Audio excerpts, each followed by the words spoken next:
أعوذ بالله من الشيطان الرجيم.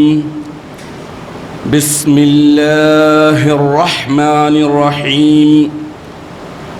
نحمده ونصلي على رسوله الكريم والمهدي الموعود عليه الصلاة والتسليم وعلى آلهما وأصحابهما أجمعين. أما بعد، فقال الله سبحانه وتعالى في القرآن المجيد والفرقان الحميد. بسم الله الرحمن الرحيم. وإذا قرئ القرآن فاستمعوا له وأنصتوا لعلكم ترحمون. صدق اللہ العظیم. تلاوت کردہ آیت شریفہ کے معنی یہ ہیں کہ اے مسلمانوں، جب قرآن سنایا جائے تو اس کو توجہ سے سنو اور خاموشی اختیار کرو تاکہ تم پر رحم کیا جائے. عزیزان محترم، رمضان المبارک کا مقدس مہینہ اور اس مقدس مہینے کے دن اور رات کے لمحات مقدس ہیں. ان مقدس لمحات کو مقدس بنانے کے لیے محنت کرنی پڑتی ہے، مشقت اٹھانی پڑتی ہے. اور رمضان المبارک کا دن کا روزہ فرض اور رات کا قیام مستحب ہے. اللہ تبارک و تعالیٰ بندوں پر مہربان ہوا کہ جو چیز دن میں فرض ہے رات میں سہولت دے دو، آسانی مہیا کر دو تاکہ بندے سہولت کے ساتھ عبادت اور بندگی کرتے ہوئے رمضان المبارک کے مقدس لمحات کو متبرک اور مقدس بنانے کی کوشش اور جستجو کر لیں. عزیزان محترم، رمضان المبارک ہو یا غیر رمضان المبارک، عبادت اور بندگی کا ایک ہی مقصد ہے، وہ ہے بندہ سنور جائے، نکھر جائے، پرہیزگار بن جائے، متقی بن کر کامیابی اور کامرانی حاصل کر لے. رمضان المبارک کی بڑی عبادت روزے کا بھی مقصد یہی ہے، غرض و غایت یہی ہے کہ لعلکم تتقون، تاکہ تم پرہیزگار بن جاؤ، متقی بن جاؤ. تو متقی بننے کے لیے، پرہیزگار بننے کے لیے اپنے لمحات کو، اوقات کو مقدس اور متبرک بنانے کے لیے سب سے بڑا سورس، سب سے بڑا ذریعہ قرآن پاک. اگر ایک مومن بندہ قرآن حکیم کی آیات پر غور و فکر کرتا ہے، نور ایمان کو دل میں بساتا ہے اور اس کے بعد پڑھتا ہے، معنی مطلب جاننے کی کوشش کرتا ہے، تو اللہ تبارک و تعالیٰ اس پر مہربان ہوتے ہیں اور عمل کے راستے اس کے لیے کھول دیے جاتے ہیں، آسان سے آسان تر بنا دیے جاتے ہیں.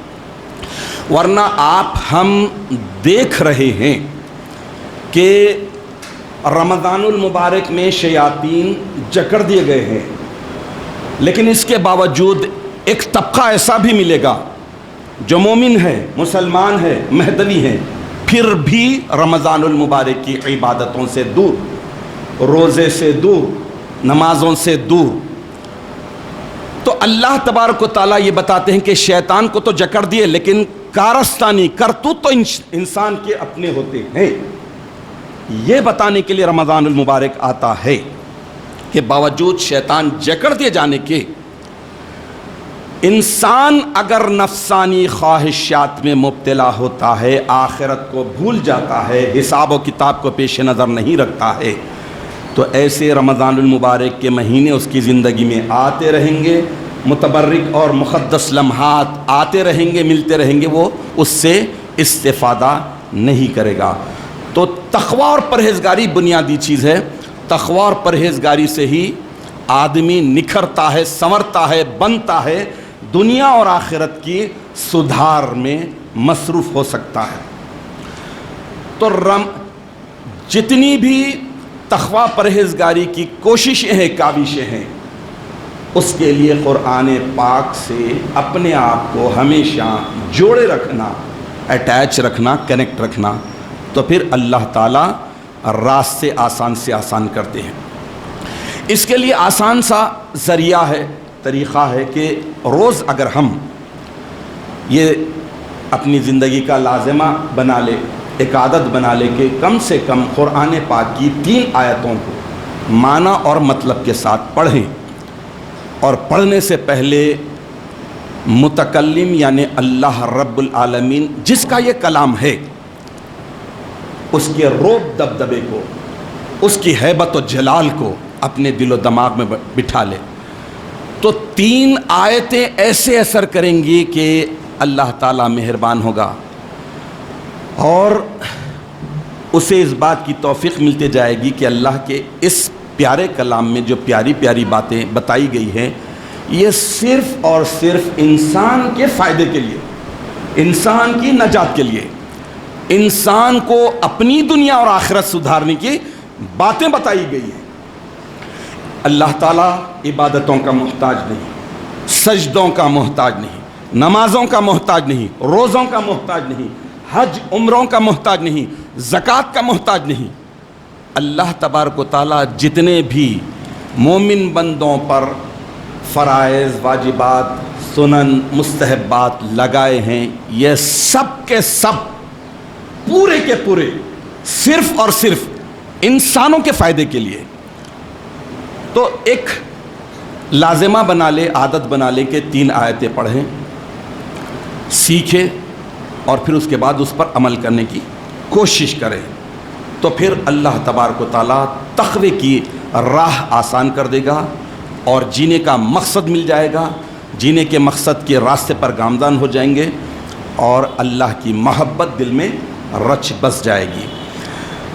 ایک حدیث شریف صحیح مسلم میں آئی ہے، حدیث نمبر 1894 حضرت عبداللہ ابن عمر رضی اللہ تعالیٰ عنہ سے مروی ہے۔ حضور اکرم نبی مکرم سرکار دو عالم صلی اللہ تعالیٰ علیہ وسلم ارشاد فرماتے ہیں کہ 2 چیزوں یعنی 2 خوبیوں کے سوا کسی چیز میں حسد کرنا، رشک کرنا، جلسی کرنا جائز نہیں، گنجائش نہیں۔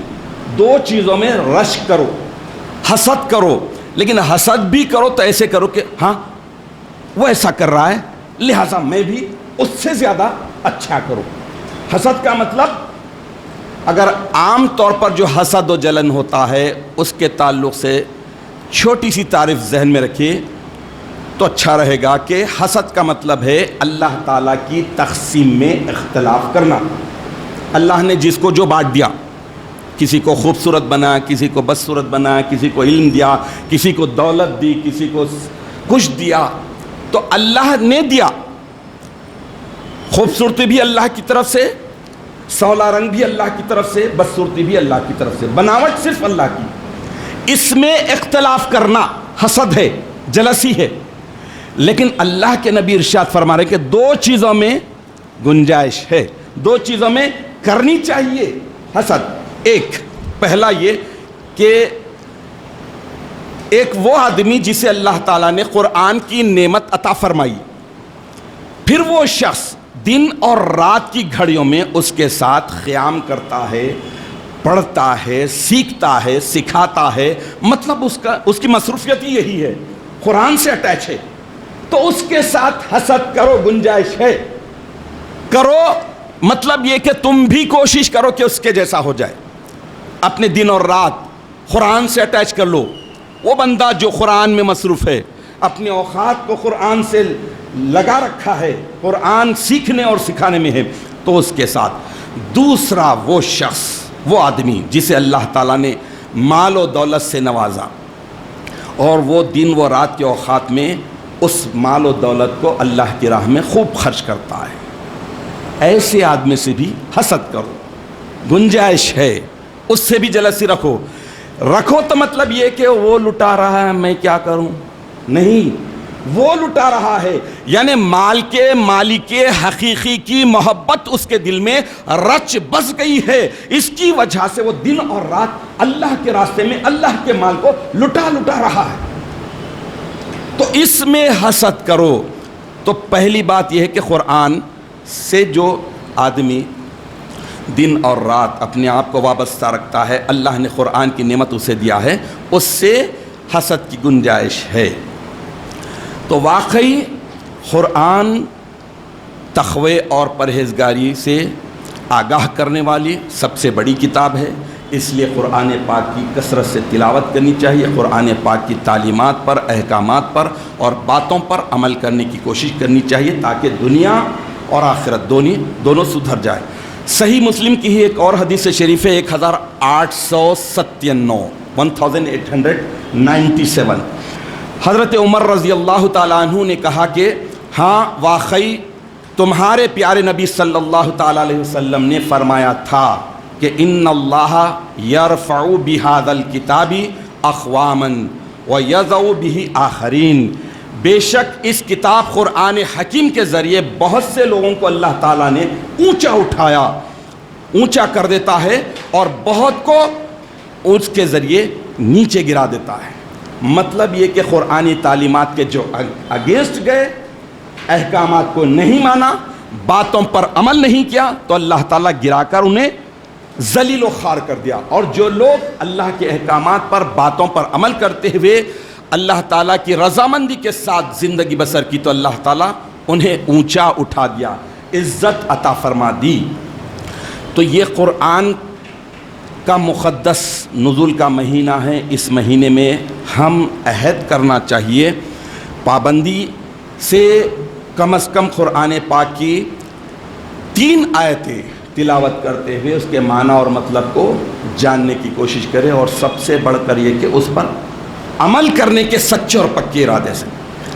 حاضرین محترم، قوم مہدویہ میں ایک خاص الخاص اصطلاح ہے بیان قرآن کی، آج اس پر کچھ اپنے تاثرات رکھنے کی سعادت حاصل کروں گا۔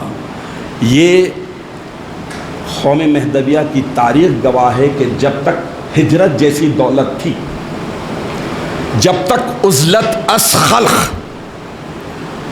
ہر ایک کا تر امتیاز تھا، ہر ایک ذکر دوام کا عادی تھا، ہر ایک کی طلب صرف ذات خدا تھی، تو قوم کی تاریخ وہ سنہرے باب کو بیان کرتی ہے کہ اس وقت بیان قرآن کی وجہ سے سینکڑے لوگ لمحے بھر میں اپنی زندگی کو بدل لیتے اور اللہ کے طالب بن جاتے۔ ایک واقعہ ہے کہ حضرت بندگی میاں شاہ یعقوب حسنی ولایت رضی اللہ تعالیٰ عنہ کا دائرہ تھا، وہاں پر کچھ لوگ، ایک بادشاہ اور اس کے سپاہی کثیر تعداد میں آئے، ٹھہرے، قیام کرے، اس کے بعد آگے کی طرف چلے گئے۔ ان سپاہیوں میں سے ایک سپاہی رہ گیا، اس نے ادھر ادھر دیکھا، پریشان ہو گیا کہ میرا بادشاہ اور سارے سپاہی کدھر گئے۔ تو قریب میں کچھ اللہ والی لوگ دکھے، ان میں ایک نورانی ہستی تھی، ان کے پاس وہ سپاہی گیا اور اس نے کہا کہ یہاں ایک بادشاہ اور سپاہی آئے تھے، بڑی تعداد میں تھے، یہاں ٹھہرے تھے، پڑاؤ ڈالا تھا، پھر اس کے بعد آگے کی طرف گئے، کدھر گئے؟ تو وہ پوچھنے والا سپاہی ڈائریکٹ حضرت شاہ یعقوب حسنی ولایت رضی اللہ تعالیٰ عنہ سے پوچھا، تو حضرت نے کہا کہ تمہارا بادشاہ اور سارے سپاہی اس طرف چلے گئے، جدھر گئے ادھر بتا دیا۔ اس نے ادھر کا راستہ لیا، تو حضرت شاہ یعقوب حسنی ولایت رضی اللہ تعالیٰ عنہ اس وقت ارشاد فرمائے کہ اگر یہ سپاہی یہ دنیا کے بادشاہ کے بجائے بادشاہوں کے بادشاہ خدا کا راستہ پوچھتا تو خدا کی قسم ابھی کے ابھی خدا سے اسے ملا دیتا۔ یقیناً ایماناً یہ ہو سکتا تھا، وہ ہستی میں کمال تھا، مہدی کے پوترے تھے، اللہ نے نظر میں بھی وہ کمال دیا تھا، زبان میں بھی وہ تاثیر تھی کہ لمحے بھر میں ڈائریکٹ خدا سے ملا دیتے تھے۔ تو بیان قرآن بہت بڑی ٹرمنالوجی ہے مہدویت کی، تو اسے سمجھنے کی ضرورت ہے۔ یہ خاص الخاص اصطلاح ہے، اس کی شرائط بہت ہیں، بلند ترین روحانی صفات کی حامل ہستیاں ہی بیان قرآن یعنی قرآن کا بیان کرتے جس کے لیے علم کی ضرورت نہیں، جو ڈائریکٹ اللہ کے وائس فائی سے کنیکٹ ہوتے ہیں انہیں ہی یہ حق تھا۔ تو میں چند نقل شریف آپ کے سامنے رکھتا ہوں کہ بندگی میاں ملک جی رضی اللہ تعالیٰ عنہ نے فرمایا کہ جو شخص قرآن بیان کرتا ہے اس میں یہ 4 صفتیں رہے۔ 4 صفتیں ہونا کمپلسری ہے۔ پہلی یہ کہ اس کی آنکھ لالچ اور طمع سے، گریڈ سے پاک ہو، گریڈ سے ٹوٹلی پاک ہو، یہ پہلی صفت ہے۔ دوسری صفت زبان حرص سے پاک ہو۔ تیسری غیر اللہ کے دروازے پر جانے سے پاؤں ٹوٹے رہے، غیر اللہ کے دروازے پر نہ جائیں۔ چوتھی یہ کہ اللہ کے فرمان، نبی کے فرمان، مہدی کے فرمان کا فرمان جتنا جانتا ہے اتنا ہی کہے، جتنا جانتا ہے اتنا ہی کہے، بڑھا کر نہ کہے۔ اگر یہ صفتیں نہ ہوں تو اللہ کے پاس پکڑا جائے گا۔ حالیہ عرصے میں بیان قرآن کے نام سے ڈنکے کی چوٹ پر ایک بھی صفت نہیں ہے، نہ مرشدی کی ایک صفت ہے، کر رہے ہیں۔ انہیں آنکھیں کھول لینا چاہیے، زمین کو جگا لینا چاہیے۔ اس فقیر کا دعویٰ ہے کہ تقریباً 100 سال سے، 1 صدی سے قوم میں کوئی بھی اس قابل نہیں ہے کہ بیان قرآن جیسے عظیم الشان خاص الخاص کام کو انجام دے سکے۔ 100 سال سے بالکل نہیں ہے۔ دائروں کی زندگی چھوٹی تو رسوائی ملی، دائروں کی زندگی چھوٹی تو رسوائی ملی۔ اس طرح ہم رفتہ رفتہ بے نشاں ہونے لگے۔ نہ تو عزلت از خلق ہے، نہ ہجرت جیسی بڑی دولت ہے، نہ ذکر دوام کے عادی ہے۔ 2 وقت بھی بڑی مشکل سے اگر بیٹھا جاتا ہے تو کروٹیں بدل بدل کر۔ بیان قرآن کون کر سکتا ہے؟ میرے آقا بندگی میاں سید خنمیر شاہ خنمیر صدیق ولایت رضی اللہ تعالیٰ عنہ فرماتے ہیں کہ جس کی مشکل خدا سے، رسول اللہ سے، مہدی علیہ السلام سے حل نہ ہو، ایسا شخص قرآن بیان کرتا ہے تو اپنے آپ پر، اپنے نفس پر ظلم کرتا ہے اور اللہ کے پاس وہ گرفتار ہوا۔ یعنی جس کی مشکل اللہ سے حل نہ ہو، رسول اللہ سے حل نہ ہو، مہدی خلیفۃ اللہ سے حل نہ ہو، پھر اتنی بڑی جرت کر لے کہ وہ بیان قرآن کرے تو پکڑا جائے گا۔ پھر آقا حضرت شاہ قنمی رضی اللہ تعالیٰ عنہ فرماتے ہیں سے کسی نے پوچھا کہ کیسے شخص کے لیے قرآن کا بیان جائز ہے، درست ہے، کون سا شخص کر سکتا ہے؟ تو بندگی میں شاہ قنمی رضی اللہ تعالیٰ عنہ نے فرمایا کہ جس میں یہ ایک صفت ہو اس کے لیے نقصان نہیں ہے، قرآن کا بیان کرے۔ اور وہ صفت کیا ہے؟ آنکھ سے حرص کو دھو لے۔ یہ وہ ہستیاں ہیں جو اللہ کو دیکھنے اور دکھانے والی، یہ وہ ہستیاں ہیں جنہوں نے راست طور پر مہدی علیہ السلام سے بیان قرآن سنا ہے۔ ارے شاہ قنمی رضی اللہ تعالیٰ عنہ تو وہ ہستی ہیں جو فرا مبارک میں 6 مہینے کی پوری مسلسل راتیں مہدی علیہ السلام سے خاص تعلیم حاصل کی ہے، ولایت مقید محمدیہ کی، وہ ہستی فرما رہی ہے۔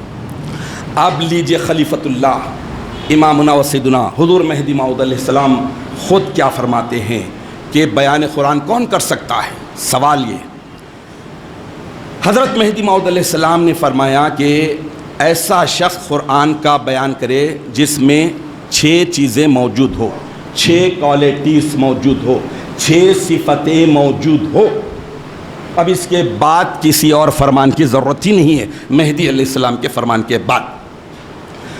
مہدی علیہ السلام ارشاد فرماتے ہیں کہ 6 میں سے 3 تو ظاہری ہیں اور 3 باطنی ہیں، لیکن ظاہری بھی 3 ہونا ہے، باطنی بھی 3 ہونا ہے۔ ظاہری 3 پہلی یہ ہے کہ خدا پر مکمل توکل اور بھروسہ ہو، ٹرسٹ صرف خدا پر ہو۔ دوسرا، دنیا کے طالب کے گھر پر نہ جائے، دنیا دار کے گھر پر جانے والا قرآن کا بیان نہیں کر سکتا۔ تیسری ظاہری صفت، خدا کی بھیجی ہوئی چیز کو خدا کی راہ میں خرچ کر دینا، لٹا دینا۔ یہ ظاہری تین صفتیں، تین کوالٹیز ہیں۔ اور تین باطنی صفتیں یہ ہے کہ سب سے پہلی یہ کہ سر کی آنکھ سے خدا کو دیکھنا۔ جو خدا کو دیکھنے والا ہے، خدا کو دیکھا ہے، وہی قرآن کا بیان کرے۔ دوسری صفت، دوسری چیز یہ کہ کوئی شخص اگر مر جائے تو اس کی حالت، اس کے حال احوال کو بیان کرنے کے قابل ہو کہ مرنے والا اب ایٹ پریزنٹ کس حال میں ہے، کشف خبور جسے حاصل ہو وہ قرآن کا بیان کرے۔ اور تیسرا یہ کہ سونا اور مٹی دونوں اس کے پاس برابر ہو، ایکول ہو۔ مٹی اور سونا برابر، مٹی کو دیکھا تو اتانا نہیں ہونا، گولڈ کو دیکھا تو پاگل نہیں ہونا۔ تو یہ مہدی علیہ السلام 6 صفتیں بتا دیے اور ارشاد فرما دیے کہ اگر کسی آدمی میں یہ صفتیں نہ ہوں تو قرآن کا بیان کرنا اس کے لیے جائز نہیں ہے۔ اب کتنا بڑا علامہ ہو، کتنا بڑا بحر العلوم ہو، کتنا بڑا مفسر ہو، محدث ہو، اگر یہ صفتیں اس میں نہیں ہے تو قرآن کا بیان اگر وہ کرتا ہے تو بددیانت ہے، بدبخت ہے۔ مہدی علیہ السلام کے بیان کردہ ان صفتوں کے حامل نہ ہونے کے باوجود ڈھٹائی کے ساتھ، بے حیائی کے ساتھ، بے غیرتی کے ساتھ قرآن کا بیان کرنے کی جرت اور حماقت کر رہا ہے تو ملا ہوا علم بھی چھین لیا جائے گا۔ میرے بھائیوں، میں کچھ نظائر، کچھ مثالیں آپ کے سامنے رکھتا ہوں۔ سب سے بڑی مثال تو رکھتا ہوں مہدی کے جانشین کی، فرزند اکبر کی۔ وہ ہستی جنہوں نے سن 910 میں وصال مبارک ہو جانے کے بعد والد بزرگوار کے سن 919 ہجری تک بیان قرآن کر کے ہزاروں لاکھوں لوگوں کو اللہ کا طالب بنا دیا۔ ارے وہ ہستی جو مہدی کے دامن میں رہ کر اللہ کو بارہا دیکھا ہے، وہ ہستی جس کے تعلق سے مہدی علیہ السلام نے دعوے مہدیت کرنے سے پہلے ہی ارشاد فرما دیا تھا کہ میاں سید محمود کا بال بال لا الہ الا اللہ ہو گیا۔ اب وہ ہستی دیکھیے کہ ایک مرتبہ جب بیان قرآن کر رہے ہیں اور آیت شریفہ پہ آئے کہ لما تقولون ما لا تفعلون، تم وہ کیوں کہتے ہو جس پر خود عمل نہیں کرتے، تو قربان جاؤں ثانیہ مہدی رضی اللہ تعالیٰ عنہ پر آپ بیان قرآن کرنا چھوڑ دیا اور بیٹھ گئے۔ بیان قرآن چھوڑ دیا اور بیٹھ گئے۔ معمولی بات نہیں ہے۔ جس ہستی نے راست اپنے والد بزرگوار سے بیان قرآن سنا ہو ہزاروں مرتبہ، وہ ہستی جب بیان قرآن چھوڑ دیے تو کس آیت پر؟ اس آیت پر، حالانکہ آپ نے پھر بعد میں بیان قرآن کیا۔ ارے ایسے لمحات میں بھی کیا جب قید میں تھے، میرے آقا پر سوامن کی زنجیریں کسی گئی تھی، جب بھی آپ نے بیان قرآن کیا۔ اس کے ساتھ ساتھ جب آپ رہا ہو گئے، 4 رمضان المبارک 919 ہجری تک آپ نے بیان قرآن کو کبھی نہیں چھوڑا۔ اب ان ہستیوں کی جوتوں کی خاک بھی نہ ہوتے ہوئے اگر کوئی یہ جرت کر رہا ہے تو کتنی بدبختی کی بات ہے۔ بندگی میاں شاہ قنمیر صدیق ولایت رضی اللہ تعالیٰ عنہ کے بیان قرآن کا چرچا اتنا تھا کہ سلطان مظفر کا تخت ہل گیا، اس کے پالتو علماء مشائخین کی نیندیں اڑ گئی۔ انہوں نے بادشاہ کے پاس اینٹی پبلسٹی کر دی کہ میاں سید قنمیر آپ کے خلاف 3 لاکھ کی فوج تیار کر لی ہے۔ ارے بھائی وہ تو مومنین تھے، 3 لاکھ مومنین مریدین تھے۔ بیان قرآن کا یہ عالم تھا کہ آپ کے بیان قرآن کی وجہ سے لاکھوں لوگ دنیا سے بیزار ہو کر خدا کے طالب بن جاتے۔ اب میں اور ایک دوسری مثال دیتا ہوں کہ بندگی میاں شاہ نظام دریائے وحدت آشام رضی اللہ تعالیٰ عنہ کو مہدی علیہ السلام فرمائے کہ یہ دریائے وحدت کے آشام ہے۔ اتنی بڑی ہستی بیان قرآن کو ایک موقع پر کب روک دیتی ہے آپ کو معلوم ہے؟ جب بندگی ملک الہدات خلیفہ گرو رضی اللہ تعالیٰ عنہ آپ کے دائرے سے اجازت لے کر چلے جاتے ہیں تو حضرت شاہ نظام رضی اللہ تعالیٰ عنہ دائرے میں بیان قرآن کو بند کر دیتے ہیں اور فرماتے ہیں کہ ہمارا ایک ہی بھائی دادو تھا جو قرآن کا بیان سننے کے لائق تھا، اب میں کس کے لیے بیان کروں؟ اس بھائی دادو کے تعلق سے اگر کوئی گستاخی کر کے اپنی زندگی کو اور آخرت کو جہنم بنا لیتا ہے تو پھر کیا کہنے ہیں؟ ایسی ہستیوں کے تعلق سے گالی گلوچ، گستاخیاں، سلسلوں سے نام. ارے بدبختو سوچو یہ اللہ کو دیکھنے اور دکھانے والی ہستیاں کیسی ہستیاں. حضرت بندگی میں شاہ قاسم مجتہد گرو رحمت اللہ علیہ کیسی عظیم ہستی. مہدویہ قوم کی مجتہد، وہ ہستی 17 تفاسیر جن کے زبان پر تھے، یاد تھے، وہ ایک موقع پر خوف سے، خشیت سے اور بیان قرآن کی ساری صفتیں پورے طور پر بدرجہ اتم موجود ہونے کے باوجود صرف ڈر سے، صرف خشیت سے، صرف انکساری سے بیان قرآن کو چھوڑ دیا. بیان قرآن کرنا چھوڑ دیا کہ میں اس کا اہل نہیں ہوں، وہ صفتیں مجھ میں نہیں ہے. تو آپ کے والد بزرگوار بندگی میرا سید یوسف بارہ بنی اسرائیل رحمت اللہ علیہ خواب میں آئے اور کہے کہ قاسم جی میں اجازت دیتا ہوں، تو اس لائق ہے بیان قرآن کر. حاضرین محترم، امامنا و سیدنا مہدی موعود علیہ السلام ارشاد فرماتے ہیں کہ جب کوئی شخص کہتا ہے کہ میں بھی کچھ ہوں، سمجھتا ہے کہ میں بھی کچھ ہوں، تو امامنا مہدی علیہ السلام فرماتے ہیں کہ تم سمجھو وہ کچھ بھی نہیں ہے.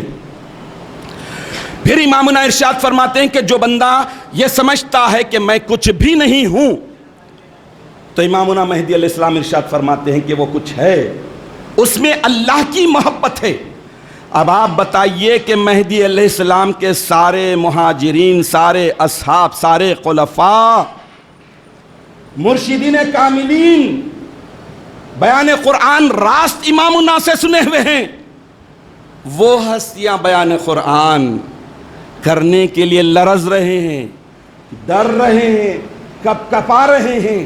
ارے بھائی قرآنی خدمت کرنی چاہیے. آج تو میں بڑے افسوس کے ساتھ کہہ رہا ہوں، کسی کو برا اگر لگ رہا ہے تو خدا را معاف کیجئے، لیکن محاسبہ کیجئے، جائزہ لیجئے. دائروں میں قرآنی تعلیمات کے علاوہ سب کچھ سرگرمیاں ہیں. دائروں میں قرآن کے درس تعلیم کے علاوہ ساری مصروفیتیں ہیں، ساری چیزیں کی جا رہی ہیں. یہ گناہگار ادنا بندہ، میں اپنی بات پر یا اپنی کاوشوں پر، اپنی کوششوں پر کوئی اطراء نہیں رہا ہوں میرے بھائیوں. اللہ کرا رہا ہے، رسول و مہدی کا صدقہ ہے. جیسا کہ یہ فقیر نے دعویٰ کیا تھا کہ سارے دائروں کے ان سارے مرشدین کامل کی جوتیوں کا صدقہ ہے جو اللہ تقریباً 20 سال سے یہ دینی خدمت، قرآنی خدمت رمضان المبارک کے مقدس مہینے میں کرا رہا ہے، جو اللہ کو دیکھنے اور دکھانے والے تھے. میں ان لوگوں کی جوتیوں کے صدقہ قاری کی بات کر رہا ہوں جو اللہ کو دیکھنے اور دکھانے والے مرشدین کاملین تھے، ان کی بات کر رہا ہوں، چاہے وہ کسی بھی دائرے کے ہو. آج یقیناً کیوں ایسا ہو رہا ہے؟ مہدی علیہ السلام کا معمول شریف تھا، عصر مغرب کے درمیان بیان قرآن. بندگی میاں سید محمود سیدنجی خاتم المرشدین دین دریبہ فیض مقید رضی اللہ تعالیٰ عنہ نے رعایت دی اور تفسیر بیان کرنے کی بھی اجازت دی. جب سے تفسیر بھی بیان ہوتی ہے. اس کے علاوہ کیوں ہمارے پاس قرآن سے اتنی دوری ہو گئی؟ کیوں دائروں میں سوائے قرآنی تعلیمات کے سب سرگرمیاں ہیں، سب ایکٹیویٹیز ہیں، سب دنیا داری کے کام ہو رہے ہیں، لیکن ہو نہیں رہے؟ تو قرآن کے تعلق سے اتنی غفلت کیوں؟ بیان قرآن کا جیسا کہ میں نے کہا کہ کوئی اگر کرتا ہے تو وہ حماقتی ہے، بدبخت ہے، مہدی علیہ السلام کا مخالف ہو گیا ہے. وہ صفات نہیں ہیں. ارے بھائی کتنے کڑک صفتیں ہیں، کس میں ہیں؟ حلوہ مانڈا کھانے والوں میں ہوتی ہے، فخر و فاخے، جسم لاغر، ہجرت کرنے والے، ذکر دوام کی عادی، یہ ہستیوں میں بیان قرآن کی صفات آتی ہیں. لیکن قرآن سے تو ہم جڑ سکتے ہیں، درس قرآن کے نام سے، تفسیر قرآن کے نام سے اور تعلیم قرآن کے نام سے. معلومات دے رہے ہیں قرآن کے، اس کے نام سے تدبر قرآن کیا ہوتا ہے یہ سکھانے کے لیے کوئی بھی کر سکتا ہے. ذرا تھوڑا علم رکھا، نور ایمان پیدا کیا اور اس کے بعد اللہ سے رجوع ہوا تو یقیناً آج صورتحال یہ ہے کہ درس قرآن اگر ہم نے نہ بھلایا ہوتا، درس قرآن اگر ہم نے نہ بھلایا ہوتا، یہ زمانہ نہ زمانے نے دکھایا ہوتا. وہ معزز تھے زمانے میں مسلمان ہو کر، وہ معزز تھے زمانے میں مسلمان ہو کر، اور تم خوار ہوئے تاریک قرآن ہو کر. تو آج ضرورت ہے بھائی، دائروں کی جو زندگی تھی، دائروں کا زندگی کا مطلب یہ نہیں کہ نکاح پڑھانا، میت کو دفنانا، ان کو فٹ کرنا، ان کو سیٹ کرنا، یا پھر یہ کہ اب تو اور بہت زیادہ سوشل ایکٹیویٹیز بہت زیادہ ہو گئی ہے. سوشل ایکٹیویٹیز کو تر امتیاز سمجھ رہے ہیں، بڑی مرشدی کا لیبل سمجھ رہے ہیں. ارے بدبختی کی انتہا ہے. مرشد کا مطلب ہے راہ راست بتلانے والا. جو راستے پر ہی نہ ہو وہ راستہ کیا بتائے؟ بیان قرآن چھوڑ کر قرآن کی تعلیم تو دی جا سکتی ہے، تفسیر تو بیان کی جا سکتی ہے. اللہ کا کرم ہے، رسول مہدی کا صدقہ ہے، 30 سال کی اس صدی میں ایسی تربیت نہیں ہوئی اس گناہگار کی جو اپنے والد اور مرشد سے ہوئی ہے. حضرت بندگی میں شاہ قاسم مجتہد گروہ کا نمک خوار غلام ہوں، ان کا نامکاری ہوں. ان کے والد بزرگوار کے تعلق سے بھی آتا ہے کہ وہ اپنے والد بزرگوار کے کڑک فقیری میں رہے ہیں. بندگی میرا سید یوسف بارہ بنی اسرائیل رحمۃ اللہ علیہ نے اپنے فرزند حضرت شاہ قاسم مجتہد گروہ رحمۃ اللہ علیہ سے بڑی کڑک فقیری لی ہے. تو ہم بھی آج بہت ہی کڑک تربیت کے ساتھ وہ تیار ہوئے ہیں. اسی لیے ٹریڈیشن سے کمپرومائز کرنا یہ فقیر کی صفت نہیں ہے. اقدار سے سمجھوتا کر لینا یہ فقیر کی فطرت میں نہیں ہے. 20 سال سے یہ کام کیا جا رہا ہے درس قرآن کے نام سے. اتنی ہمت، اتنی جرت نہ ہوئی، نہ انشاءاللہ العزیز کبھی ہوگی کہ اس کو بیان قرآن کا نام دے کر بدبختوں کی لسٹ میں اپنا نام شامل کرا لے. نہیں میرے بھائی، اتنی بڑی بڑی صفتیں نہیں. مجھ گناہگار میں تو کچھ بھی نہیں ہے، لیکن دائروں میں یہ صفتیں ہونا چاہیے. دائروں سے اگر چراغ بجھ جائے تو کیسا ہوگا؟ دائروں میں یہ قرآن پاک کے بجھ جائے تو کیسا ہوگا؟ برسوں سے مخالفت کیے کہ یہ کیا ہے، اثر مغرب کے درمیان منظر میاں تماشا کرتے بیٹھتے ہیں فلاں فلاں. پھر بزرگوں کی سیرت پاک کے تعلق سے بھی بڑا لب کشائی کی گئی، کرٹیسائز کی گئی، تنقید کی گئی. اس کے بعد آج بہت سے دائروں میں سیرت بیان ہو رہی ہے. تو میری ہاتھ جوڑ کر سارے دائروں کے سارے صاحبان سے ادباً گزارش ہے، ٹوٹی پھوٹی زبانوں میں اپنے اپنے انداز میں اپنے اپنے باپ سے، اپنے اپنے مرشد سے جو کچھ حاصل کیے ہیں قرآن کی تفسیر بیان کرو میرے بھائیوں.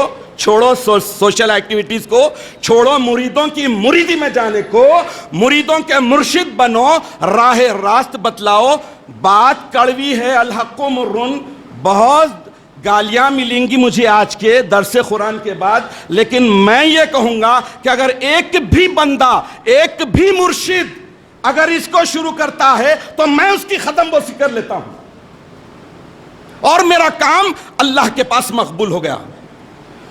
بیان درس قرآن کیجئے، تعلیم قرآن کیجئے، اور جو جو باتیں ہیں پہنچائیے، اپنے اپنے انداز میں پہنچائیے، جس طرح بھی پہنچانے پہنچائیے. جو منصب کے ریکوائرمنٹس ہے اس کو چھوڑ کر دوسری ریکوائرمنٹس کو اپنے گلے پر ڈال لے کر یہ پھندا بن جائیں گے. قیامت کے دن آپ کو اسی کے ساتھ گھسیٹا جائے گا کہ آپ کو تو بنایا گیا تھا کلیکٹر. مرشد ایز اے کلیکٹر آپ کو بنایا گیا تھا کلیکٹر، آپ سوشل ایکٹیویٹیز میں آ کے بن گئے کلرک. یعنی آپ خود اپنے ہاتھوں سے اپنے مرتبے کو گرا لیے. سوچو میرے بھائیو، سوچو. یہ خاص لوگوں کے لیے ہے.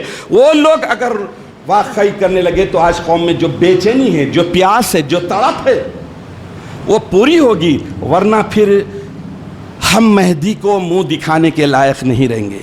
جو ذمہ داری ہماری ہے وہ ذمہ داری چھوڑ کر دوسروں کی ذمہ داری اپنے اوپر لاد لینے کی وجہ سے ہی اللہ تعالیٰ ایسے ایسے کام کرا دے رہا ہے جو اسلاف کے نقش قدم سے ہٹ جانے والے، سری ہٹ جانے والے ہیں، پھر بھی شرمندہ نہیں۔